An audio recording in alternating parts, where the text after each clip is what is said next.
We're now going to move on to the third tab at the top of the screen labeled Sessions. Here you'll see your sessions that have been booked with your client. You'll see the session name and date, the time of the session, its status, the invoice amount, whether it has been paid for or has not been paid for, as well as the session notes. At the top of the screen, you'll also see a search bar. This is where you can search up sessions based on their service name. We're now going to move on to the session notes column and click on View Session Report right below. And you're going to be prompted to a report screen. At the top, you can see what session you're on. So we're on our first session. You can see the primary and secondary diagnosis.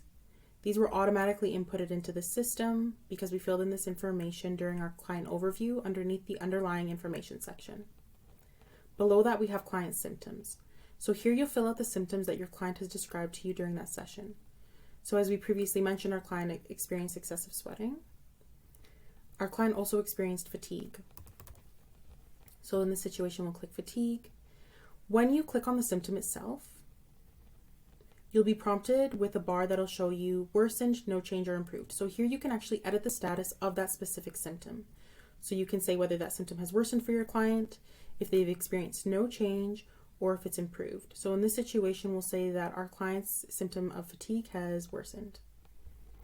And then it will highlight that symptom based on the color. We're then going to move below and you can fill out your session progress notes.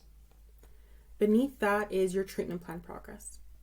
So over here you have a goals tab that you can click on and you'll see Depression 4 and Depression 1. So the treatment plan template that we created from scratch as well as the default one. So in this situation, we're going to go to the default one and go to the first session and you'll see information that we can use to auto-populate this section, which we've already done.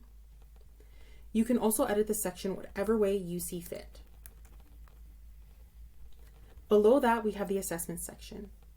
Here you can go on click on select assessment and it will do the same thing as the previous section where you have each template as well as their sessions. So in this one, we'll go to our first session from our default template.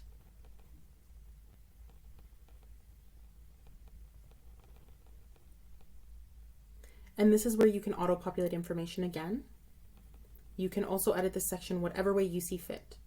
In this situation, we also have the option of uploading documents. So in the right corner of this section, you'll see a file icon that you can click on. And you can upload homework, assessments, or any miscellaneous information.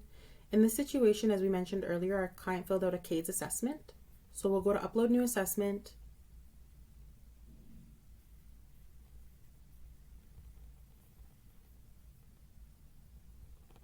And we can upload that assessment for our client. You can see that when the file itself was uploaded, as well as having the option of removing the file. Below this, we have the homework section. So similar to assessments, same thing. You have a drop-down menu where you can go to your default template, the first section, and fill out the homework that you did with that client. So in this situation, we did an identifying stressors and strengths worksheet with them. And the same thing, you have the file icon in the right corner where you can upload homework information or a homework document. At the very bottom, we have our summary notes or our SOAP notes. This is where you're going to fill out subjective and objective information that you got from your client during the session. You're also going to provide an analysis of how the session went with your client, as well as where your future focus is with that client. At the very bottom of the page, you'll see a plus icon. By clicking on this, you can also add in a new custom field that you would like that isn't in the original report itself, and you can hit create. It's also important to know that throughout this whole process, if you're ever experiencing any issues, if you click on the exclamation mark in the right corner, you have the option of reporting any sort of bugs into the system. So the type of bugs, whether it's general feedback that you have, as well as any bug reports, the page that it was on, and a description of it, and then you can hit submit.